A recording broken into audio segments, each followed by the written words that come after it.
One of the first times slavery was mentioned in writing was the Code of Hammurabi all the way back in 1760 BC.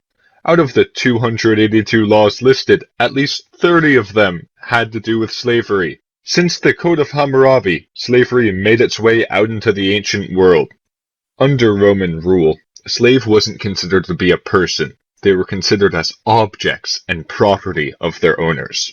Slaves, known to the Romans as servus, were often captured from other countries as prisoners of war or from people who willingly sold themselves or even family members into slavery to help pay off debts. Sometimes, unwanted or orphan children were taken in from the streets to be slaves too. The slaves in Rome were used for a variety of purposes, including manual labor, domestic assistance, entertainment, and sometimes skilled labor, like being a craftsman or physician.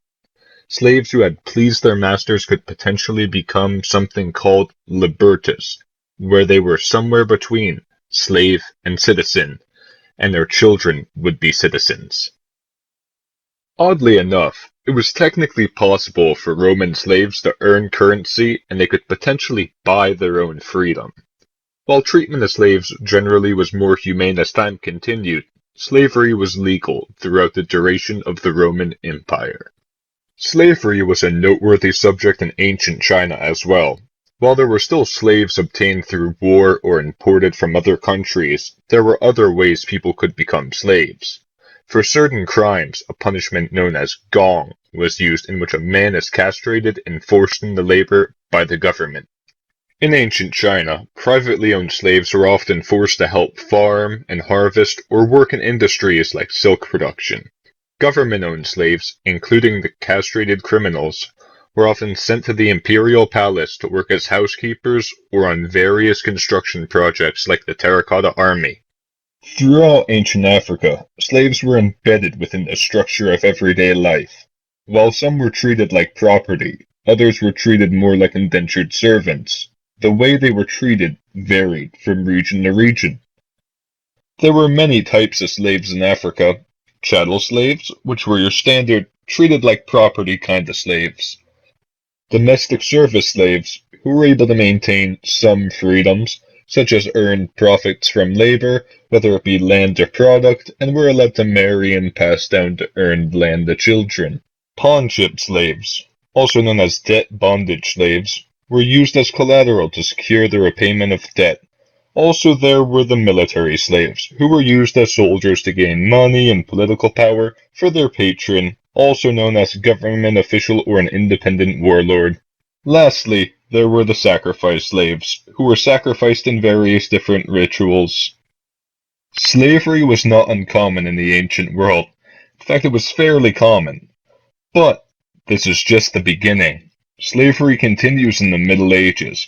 Slavery was not invented by white people. It did not start in 1619 when the first slaves came to Jamestown. It existed before then.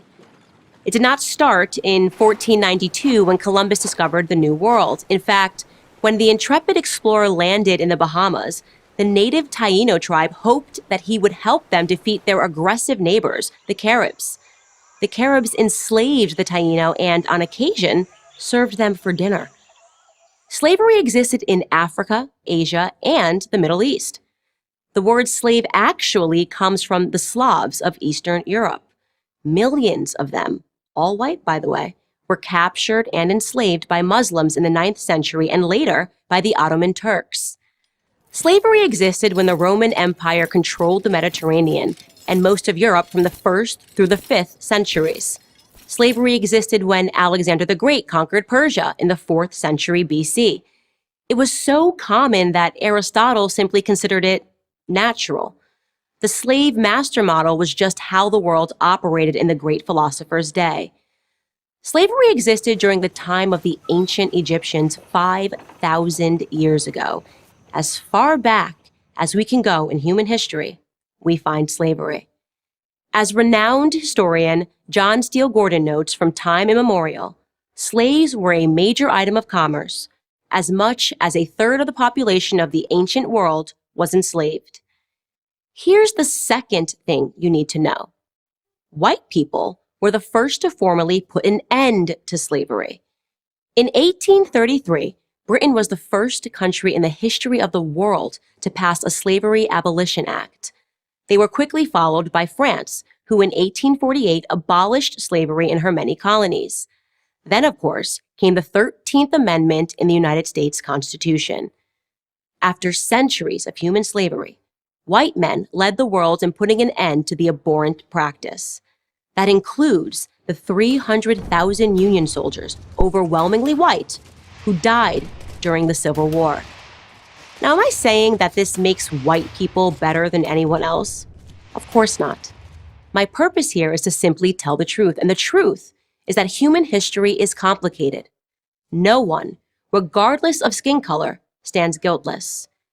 Yet today we are never told to consider the murderous Persian Empire or the cannibalism of indigenous tribes of North and South America or the heinous actions under the imperialistic Muslim, Chinese, Mongol, or Japanese empires, to name just a few. Instead, we're told that slavery is a white phenomenon. And like all persistent lies, this lie spawns a bunch of other lies. On social media, I come across extraordinary depictions about how Africans lived like pharaohs before Europeans came and laid waste to their paradise. I wish any of this were true, but it's not. It's a fantasy.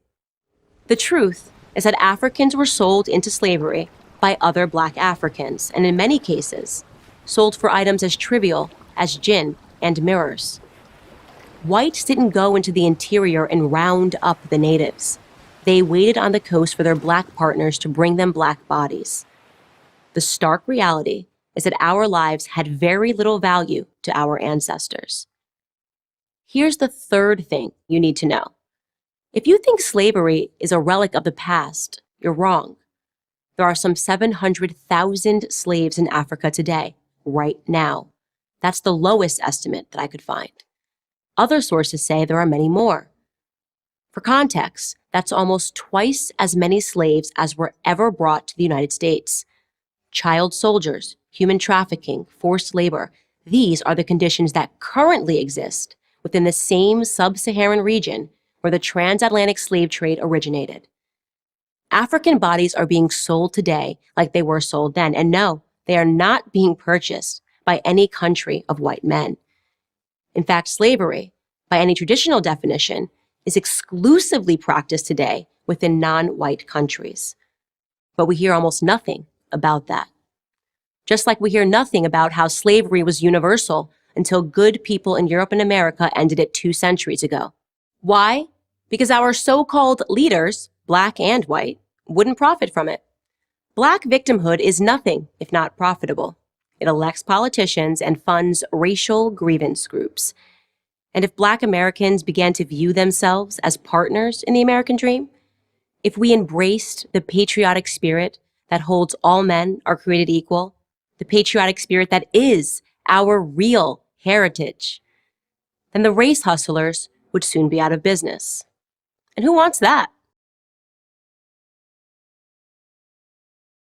Just start with one of the big questions.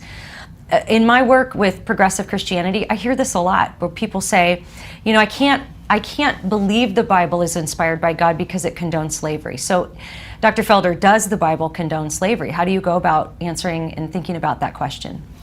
Yeah, and I guess that sort of depends on what you mean by slavery. Now, in the Bible, God actually did something that no other nation did. He put parameters around people as far as what slavery was, what people could and could not do. And what you see, what's unique in the Bible as opposed to other nations around the Israelites, is that it always maintained the dignity of the person. And there was significant differences between what happened here in the United States and the antebellum South and what was going on in the Bible. For instance, a slave had to be free after 6 years. Mm-hmm. A slave could only become a slave for life if he requested it. A slave could actually run away from his master, and if you found a slave that had run away, the slave could decide where he wanted to go. A slave could actually inherit the like for instance, Abraham was going, if he didn't have a heir, he was saying that his slave was going to be his heir. So in a lot of ways, it was like an extension of the family. And also, in a way, it was also a way that God provided for people because there was no welfare system. So a lot of times, a lot of it was indentured servant. Or say, for instance, a family was very poor and they didn't have any money. Maybe they couldn't even raise their own kids. They would loan their children out to another family that would take them on, and they would become basically their servants. So there were a lot of those. Now, I will say this. I will say that there were instances where some of those protections were not guaranteed, because there were instances where God actually used slavery to punish people. Now, God used slavery to punish the Canaanites. That's what we see when the Israelites were going in there. But it was because what the Israelites have done. And there was a passage that God's having a conversation with Abraham, and he's telling him, bring you back here because the Amorite sin has not risen to the full measure yet. And so when God told them to conquer the land, he was saying that the reason he's telling them to conquer the land is not because the Israelites were so good, but because of the abominations that the people in that land had done. So some of those protections did not apply to them because God was punishing them. Now, what comes up here is something very, very interesting, I find out, because somehow people tend to look at the Israelites as being white and then the Canaanites as being black. Right. So somehow now God is endorsing the slavery of blacks, against whites, whereas none of that's true. I mean, the Jews weren't white. I mean, well, I don't know if we get into that sometime, but they weren't white. So, and there was no reason to think that they were any different than the Canaanites, maybe a little darker, but race wasn't an issue. Race is not a biblical concept. Race did not exist in the time of the Bible. Whenever we are reading the Bible and we impose race upon it, we are already wrong. Wow. Race was invented in our recent history to categorize people by science. So whenever you look at race, then you're already off on the wrong foot.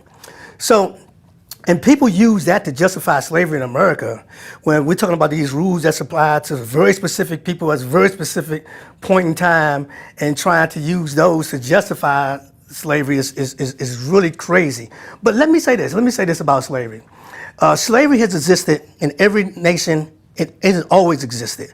It existed, whenever you read the Bible, you hear about captivity, that's slavery. Yeah.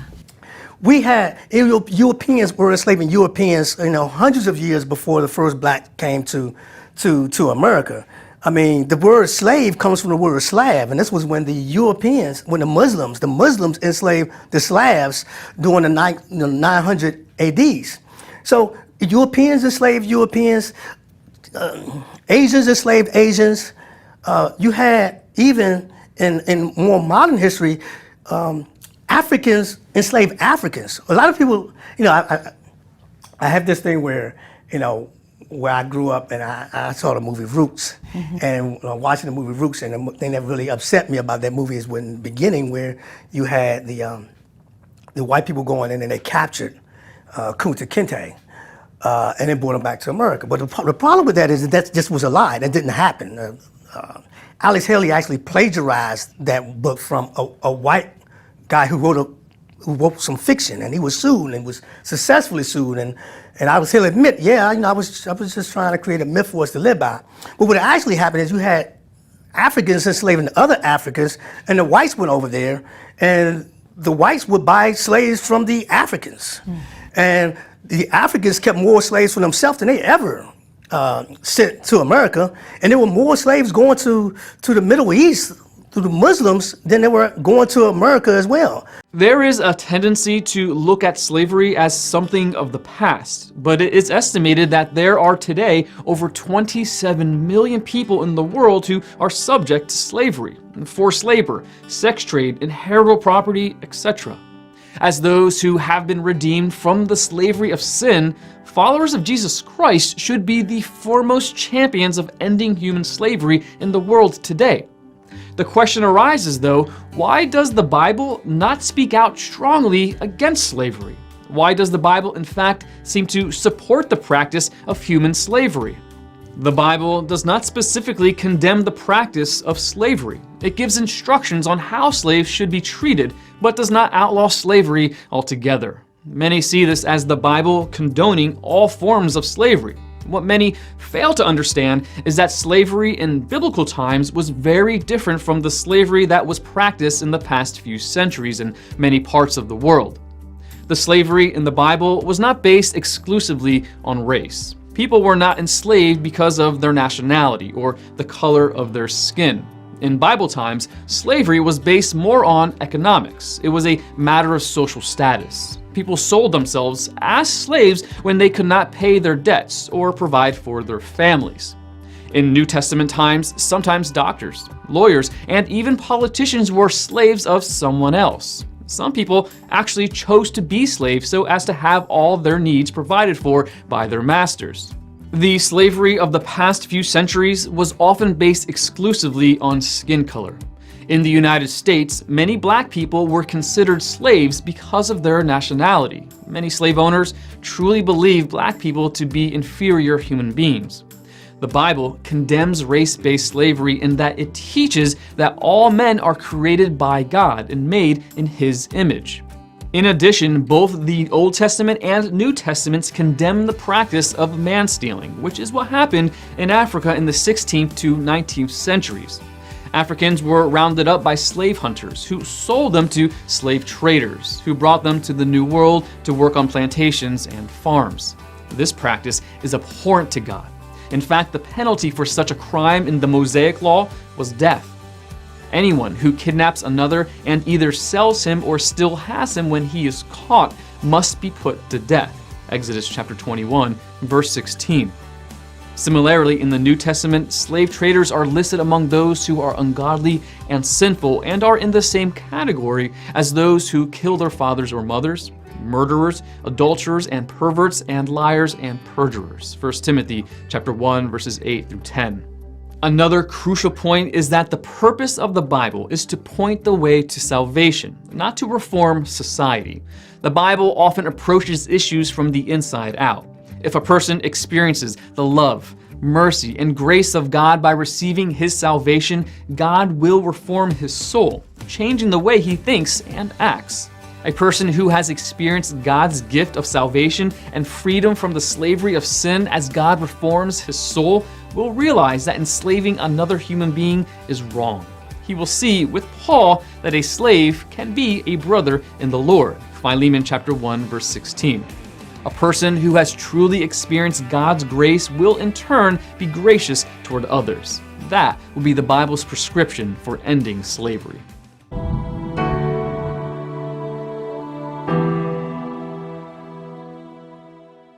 What the Christian slaveholders, and I say Christian slaveholders with quotation marks around it, I think we all have to keep that in mind. What the Christian slaveholders did with their Bibles was to take Paul's descriptions of the New Testament world, slaves, obey your masters, which was descriptive of the state of life, and to take that as prescriptive. Therefore, masters may have slaves, and slaves must obey in all situations.